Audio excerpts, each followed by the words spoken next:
You might have read it in the Irish Examiner today, a bizarre one about a Russian submarine off the coast of Cork a couple of months ago, about 12 miles off the coast of Cork near Haulbowline, over some undersea cables, some important undersea cables that make their way from this country across the Atlantic.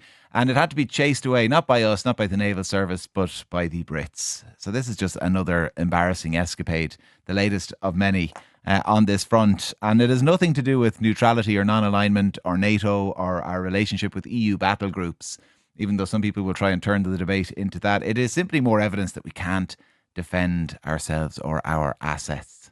And it's not that we need a land army capable of marching on Moscow or having a carrier group that we can dispatch to the South China Sea. But at the moment, the Irish Naval Service can't see underwater.